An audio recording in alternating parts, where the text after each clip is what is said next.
हमारे देश में एक ऐसा घर है जहाँ कोई नहीं रहता, पर अगर आप इसके इर्द गिर्द भी भटकोगे तो शायद आप एक मेंटल अस्पताल या फिर एक मुर्दा घर में पहुंच सकते हो। मैं बात कर रहा हूँ कुंदन बाग की, जो कि हैदराबाद में लोकेटेड है। एंड कहा जाता है कि ये हमारे देश का सबसे हॉन्टेड हाउस है। कई लोगों ने अपना मानसिक संतुलन खोया है, कई लोगों ने ऑलमोस्ट अपनी जान भी गंवाई है इस घर के वजह से।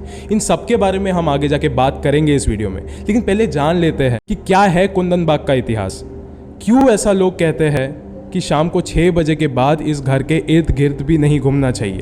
कुंदन बाग हैदराबाद की एक पॉश लोकेलिटी में लोकेटेड था। ऐसा कहा जाता था कि कुंदन बाग में सिर्फ अमीरों के घर हुआ करते थे, एंड वहीं था ये घर, ये हॉन्टेड घर, जिसको आज द हाउस ऑफ कुंदन बाग बुलाया जाता है। वहीं पे ये एक चोर रहा करता था जिसका नाम था साजिद, जिसने एक हफ्ते से कुंदन बाग के घर पे नजर लगाए रखी थी। वो हर चीज को नोटिस कर रहा था एक हफ्ते से, कि वो लोग कब लाइट ऑन करते हैं, कब लाइट ऑफ करते हैं, कब खाना खाते हैं, या तो कब वो लोग गार्डन में टहलने निकलते हैं। फिर करीब एक हफ्ते बाद साजिद ने सोचा कि आज मैं इस घर जाऊंगा और जाके चोरी करके आता हूँ, क्योंकि ये कुंदन बाग में है, ऑफ कोर्स यहाँ पे बहुत ज़्यादा पैसे मिलेंगे मुझे। कैसे कैसे करके वो घर के बैकडोर से अंदर चला गया, एंड उस रात के अंधेरे में उसे ग्राउंड फ्लोर में कुछ भी नहीं मिला, ना जेवर ना पैसे। फिर हार के वो चला गया सेकंड फ्लोर पे, एंड सेकंड फ्लोर पे जाने के बाद उसे एक अजीब सी महक सूंघने मिली, जैसे कि कोई मटन सड़ा हुआ पड़ा है एक बेडरूम में, या फिर कोई जानवर मरा हुआ है कम से कम 5-6 दिनों से। फिर उसने वो बेडरूम का दरवाजा खोला एंड उसने सामने देखा तो सामने 3 लोग बिस्तर पे मरे पड़े हुए थे। पूरा बदन सड़ चुका था उनका, पूरा बदन फूल गया था। डर के मारे साजिद ने सब चीजें पुलिस को बता दी। पुलिस को पहले लगा ये सब कुछ साजिद ने किया है एंड कोई मनगढ़ंत कहानियां सुना रहा है ये सब से बचने के लिए। लेकिन जब पुलिस ने अपनी इन्वेस्टिगेशन शुरू करी तो उन्हें पता लगा हाँ वाकई में 3 लोगों की मौत हुई है। ये सब चीजें पुलिस ने फॉरेंसिक डिपार्टमेंट को दे दी। कुछ दिनों बाद फॉरेंसिक डिपार्टमेंट की रिपोर्ट आई। पुलिस को अब तक लग रहा था कि ये जो मौत हुई है ये 5-6 दिन पहले हुई है, लेकिन जब रिपोर्ट उन्होंने पढ़ी तो सबके सब शॉक रह गए। बिकॉज रिपोर्ट में लिखा था कि इनकी मौत कम से कम 6 महीने पुरानी है। मतलब 6 महीने से इनकी लाश उसी कमरे में पड़ी हुई थी। लेकिन ये कैसे हो सकता है, क्योंकि साजिद ने तो कहा था कि एक हफ्ते पहले उन्होंने देखा था कि हाँ यहाँ पे लाइट ऑफ और ऑन हो रही थी, ये लोग गार्डन में भी घूम रहे थे, घर से आवाजें भी आ रही थी। तो ये सब चीजें पॉसिबल कैसे हो सकती है, ये सब चीजें हुई कैसे। अब ये कहानी शुरू होती है।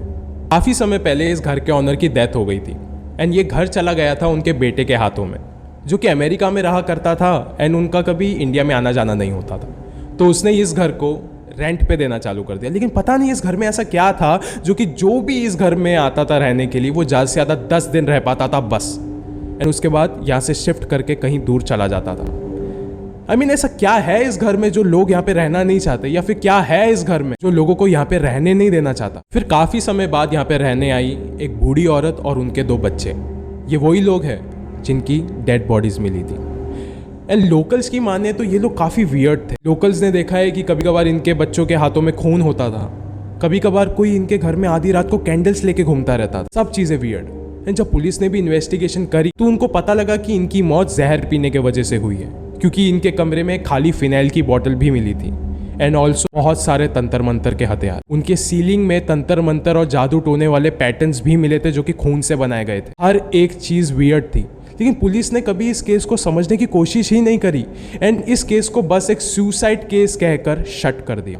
अगर लोकल्स की माने, मतलब जब पुलिस ने इन्वेस्टिगेशन करी थी लोकल्स के साथ कि इन फैमिली मेंबर्स का 6 महीने पहले किस तरीके का बिहेवियर था, क्योंकि ये लोग 6 महीने से अपने कमरे में मरे हुए हैं, तो लोकल्स ने कहा ये बात हम बिलीव ही नहीं कर सकते, क्योंकि हमने कल रात को ही तो इन्हें देखा था उनके गार्डन में, कल रात को ही तो हमने उनके गुनगुनाने की आवाज सुनी थी। ये कैसे हो सकता है? हर हफ्ते हर दिन हमने इनको देखा गाड़ी के पास, इनके खुद के गार्डन में, इनके खुद के घर में। ये चीज हम मान ही नहीं सकते। पुलिस को भी काफी हद तक शॉक लग गया था, क्योंकि साजिद जिसने चोरी करी थी उसने भी पुलिस को यही कहा था कि हाँ मैंने भी एक हफ्ते से इन्हें नजर रखी थी कि हाँ ये लोग lights turn off turn on कर रहे थे और मुझे भी ये लोग गार्डन में टहलते हुए दिखे थे। ये चीज कैसे हो सकती है आज तक किसी को नहीं पता चला। लेकिन इस घर में एक और इंसिडेंट हुआ था एक इंसान के साथ, जो कि आज मेंटल अस्पताल में है। ये बात है 2015 की, जब कुंदन बाग के इस घर के पास के ही एक घर में एक माली काम किया करता था। उसका इस घर के आसपास से गुजरना रोज का हो गया था, तो उसे आदत भी पड़ गई थी। एक बार की बात है जब अशोक कुंदन बाग के इस घर से गुजर रहा था, उसी समय उसने देखा कि इस घर के अंदर से कुछ रोशनी आ रही है। तभी उसे ऐसा लगा कि शायद इस घर में कुछ नए लोग आए हैं रहने, एंड शायद से उन्हें इस घर के रहस्य के बारे में कुछ नहीं पता। मैं जाता हूँ अंदर और उन्हें सब कुछ बता के आता हूँ। वो अंदर गया, एंड जैसे ही वो अंदर गया उसने देखा कि अंदर कोई भी रोशनी नहीं थी। उसे काफी स्ट्रेंज लगा इस बात का। वो घर के पहले माले और दूसरे माले तक चला गया, पूरा घर ढूंढा, उसे कोई नहीं मिला। फिर उसने बोला कि शायद से अंदर कोई नहीं था, मैं अपने घर चला जाता हूँ। वो नीचे उतरा, ग्राउंड फ्लोर पे गया। जैसे मेन डोर के तरफ वो चलता हुआ जा रहा था, उसने देखा कि मेन डोर पे वही बूढ़ी औरत और उनके 2 बच्चे खड़े थे। रो रहे थे वो लोग और एक अलग ही भाषा में अशोक से कुछ बात कर रहे थे। उसके अगले दिन काफी लोगों ने उस माली को ढूंढने की काफी कोशिश करी। आखिर में अशोक बेहोश पड़ा मिला इस घर में। जब से अशोक का बोलना बंद है, डर के मारे उसकी आवाज चले गई, एंड आज वो एक मेंटल अस्पताल में दाखिल है। अगर आपको ये वाला वीडियो अच्छा लगा हो तो प्लीज सब्सक्राइब कर दीजिए इस चैनल को, एंड अगर आपको ऐसे और वीडियोस देखने हैं सस्पेंस, मिस्ट्री और हॉरर के रिलेटेड, तो प्लीज कमेंट्स में हमें बता दीजिए। शुक्रिया।